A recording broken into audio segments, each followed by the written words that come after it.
YCP రాష్ట్ర విభజన విభాగంలో సెక్రటరీగా పనిచేస్తున్న వ్యక్తిని అరెస్ట్ చేసి తీసుకువెళ్ళారు అని అనుకుంటున్నాం. అరెస్ట్ చేశారో లేకపోతే దుండగులు తీసుకువెళ్ళారో తెలియదు వాస్తవానికి.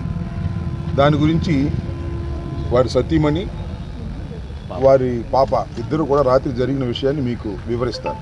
చెప్పండమ్మా, పర్లేదు, ధైర్యం చెప్పండి. ముందురా ఏం జరిగింది చెప్పమ్మా. రాత్రి రాత్రి 3 గంటలకి పెద్దగా తలుపు శబ్దం డోర్ కొట్టినట్టు వినిపించిందండి.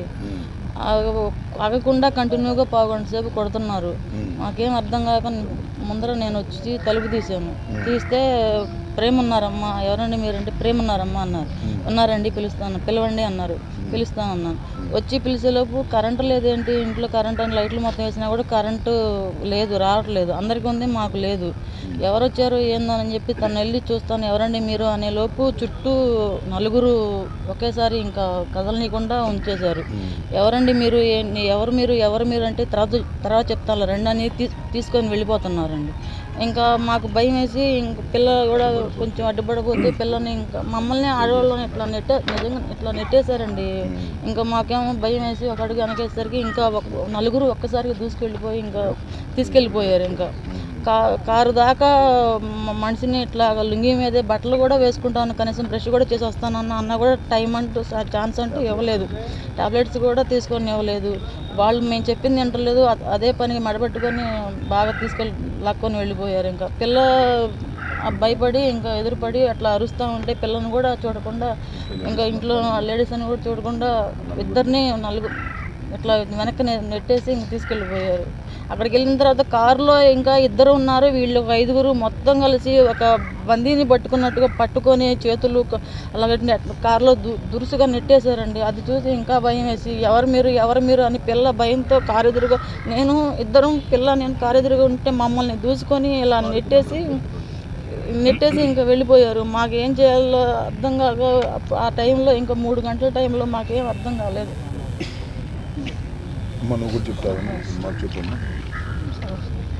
ప్రేమ్ కుమార్ కూతురు మిడ్నైట్ 3 o'clockకి వచ్చి డోర్స్ కొట్టారండి. మా మమ్మీ వచ్చి ఎవరండి డోర్స్ ఓపెన్ చేశారు. ఎవరండి అంటే ప్రేమ్ ఉన్నాడా అన్నారండి. ఉన్నారండి, పిలుస్తాను ఆగని వచ్చారు డాడీ బయటికి. ఎవరు సార్ మీరు, చెప్పండి సార్, ఎవరు సార్ అని మేము ఎవరైతే మీకు ఎందుకమ్మా ముందర రమ్మని చెప్పన్నారు సార్. లేడీస్ అని చూడకుండా ఎట్లా పడితే అట్లా బిహేవ్ చేశారు సార్. నేను అడ్డుకోవడానికి ప్రయత్నిస్తే నన్ను కూడా నెట్టిపడేశారు సార్. మా ఫోన్స్ అన్నీ తీసుకున్నారు సార్. మా మమ్మీకి మొబైల్ పగలగొట్టేశారు సార్. ఒక్క 1 సెకండ్ టైం ఇవ్వండి సార్, మా డాడీకి బీపీ అప్ అండ్ డౌన్ అవుతుంది సార్, ఒక్క 1 సెకండ్ ఇవ్వండి సార్, టాబ్లెట్ వేసుకొని వస్తారు సార్ అంటే ఏమైంది లేమ్మా ముందర రండి అని చెప్పి తీసుకెళ్ళారు సార్. కనీసం ఒక్క 1 సెకండ్ కూడా టైం ఇవ్వలేదు సార్, టాబ్లెట్ వేసుకోవడానికి కూడా ఇవ్వలేదు సార్. అడిగాను సార్, ఎవరు సార్ మీరు, ఎవరైతే మీకు ఎందుకమ్మా నెట్టి పడేస్తున్నారు కదా, ఏం లేదు సార్. ఆన్సర్ నెంబర్ కూడా లేదు, ఎవరు తీసుకెళ్లారో కూడా ఇంతవరకు ఎక్కడున్నారో డోర్ కొట్ట వచ్చారు సార్. కింద ఫస్ట్ ఫ్లోర్ నుంచి గోడ తూగి వచ్చారు సార్. గేటుకి తాళం వేసుకున్నామండి. గేటుకి తాళం కూడా పగలగొట్టేశారు. మాకు ఎవరు పగలగొట్టారు ఏందని తెలుసుకోవడానికి కూడా ప్రయత్నిస్తున్నప్పుడు వీళ్ళు తీసుకెళ్ళిపోతున్నారు. మా మాట వినలేదు. రోడ్డు మీద పెద్దగా జనం అందరూ చూస్తూనే ఉండగా కూడా ఒక ఖైదీని తీసుకెళ్ళినట్టు ఒక గుండ అట్లా తీసుకెళ్ళిపోతున్నారు. కానీ ఎవరు తీసుకెళ్తున్నారా, ఎక్కడ తీసుకెళ్తున్నారా అని తెలియని పరిస్థితుల్లో ఇప్పటికీ ఏం తెలియలేదు సార్. 7 ఉన్నారండి. కార్లో 2 ఉన్నారు. మా ఇంటి దగ్గరికి 5 వచ్చారు. ఒకేసారి 5 ఇట్లాగా పట్టేసుకున్నారు. రాత్రి ఎస్పీ గారికి మీరు చెప్పారు, వాళ్ళ బ్రదరు రాత్రి ఎస్పీ గారికి ఫోన్ చేసి చెప్పారు అసలు అంతేగా. అందరికీ నమస్కారం. కొరిటిపాటి ప్రేమ్ కుమార్ సోదరుడు నేను. ఈరోజు తెల్లవారుజామున 3 గంటల సమయంలో మా అన్న వాళ్ళు 40-17 లేని పైన డాబా పైన ఉంటారు. 3 గంటల జాములో రాత్రి పడుకునేటప్పుడు మా అన్నయ్య వాళ్ళు గేట్ తాళం వేసి పడుకుంటారు. ఆ గేటుకి వేసిన తాళం బ్రేక్ చేశారు. లోపల తలుపులు బాగా కొడుతూ ఉన్నారంటే శబ్దం చేస్తున్నారు తరచుగా. ఎవరని బయటకు వచ్చేసరికి మా వదిన అడిగారంట, ఎవరండి మీరంటే ప్రేమ్ కుమార్ ఉన్నారంటే, ఎవరన్నా ఏదైనా అవసరం ఉండి వచ్చారేమోనని, ఉన్నారండి పిలుస్తానని అని చెప్పారంట. ఈలోగా వస్తుండగానే వెంటనే ఉన్న 5 కారులో ఒక 2 ఉన్నారు. దానికి నెంబర్ ప్లేట్ లేదు. ఇన్నోవా వైట్ క్రిస్టా వేసుకొని వచ్చారు.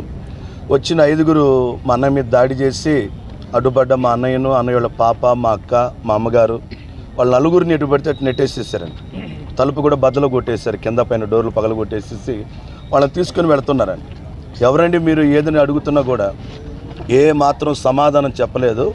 మాట్లాడటానికి అవకాశం ఇవ్వకుండా ఎవరండి మీరు ఎవరండి ఏ మాత్రం అవకాశం ఇవ్వకుండా నెట్టేశారు. మా అన్నయ్యకు వాస్తవంగా ఆరోగ్యం బాగోదు, తరచుగా బీపీ అప్ అండ్ డౌన్ అవుతుంటుంది, ఆరోగ్యం బాగాలేదు, కనీసం ట్యాబ్లెట్స్ తీసుకుని వస్తానండి, బట్టలు మార్చుకొని వస్తానంటే దానికి కూడా అవకాశం ఇవ్వలేదండి. మాకైతే మరి ప్రాణహాని ఉంది మా అన్నయ్యకి, మేమైతే భయపడుతూ ఉన్నాం. గవర్నమెంట్ వారు కలుగు చేసుకొని తగిన చర్యలు తీసుకోవాలని ఈ మీడియా సోదరుల ద్వారా మీ అందరికీ తెలియజేస్తూ ఉన్నాము. తదుపరి మాకెవరన్నది సమాచారం లేదండి, ఎవరన్నది సమాచారం లేదు. వాళ్ళు చూస్తేనేమో మరి పోలీసుల దొండగల అన్నది కూడా అర్థం కాలేదు. నేను అందుకని వెంటనే 100 డైలీకి ఫోన్ చేశాను ఆ సమయంలో. ఆ తర్వాత మా ఏరియా 4017 అంటే లాలాపేట పోలీస్ స్టేషన్, తదరు అక్కడ వెళ్ళి రిటర్న్ కంప్లైంట్ ఇచ్చాను, స్టేషన్ సెంట్రీకి ఇచ్చాను. అదే సమయంలో 4:30కు ఈ జిల్లా ఎస్పీ గారు కూడా నేనే ఫోన్ చేశాను డైరెక్ట్గా. ఎస్పీ గారు మాట్లాడి నేను తెలుసుకుంటానండి, నేను కనుక్కొని చెప్తానన్నారు. ఎస్పీ గారు ఏమడిగారంటే ఎవరు వారు అన్నారు. మాకు కూడా తెలియదండి, పోలీసులు అన్నది అర్థం కాలేదు, దొండగలు అన్నది అర్థం కాలేదు. ఆయన చూస్తే ఆరోగ్యం బాగున్న వ్యక్తి అండి, ఎప్పుడు బీపీ ఎక్కువగా వస్తూ పోతూ ఉంటుంది, హార్ట్ ప్రాబ్లం ఉంది, చాలా అనారోగ్యంతో ఉన్నాడు, కనీసం ట్యాబ్లెట్స్ తీసుకోవడానికి కూడా అవకాశం ఇవ్వలేదండి అని ఎస్పీ గారితో చెప్పినప్పుడు ఎస్పీ గారు స్పందించారు. ఆ తర్వాత మా పెద్దలందరికీ తెలియజేసాం, రాంబాబు గారికి, అప్పిరెడ్డి గారికి, మనోహర్ నాయుడు గారికి, రాజశేఖర్ గారికి, ఫాతిమా గారికి అందరికీ తెలియజేసాం. వాళ్ళందరూ వారు ఏదైతే చేయగలరో ఆ విధంగా అన్ని విధాలుగా సహాయపడి ఆ తెల్లవారుజామునే అన్నోళ్ళందరూ మా అన్నయ్య విషయమే మాట్లాడి తెలియజేయాల్సిన పెద్దలందరికీ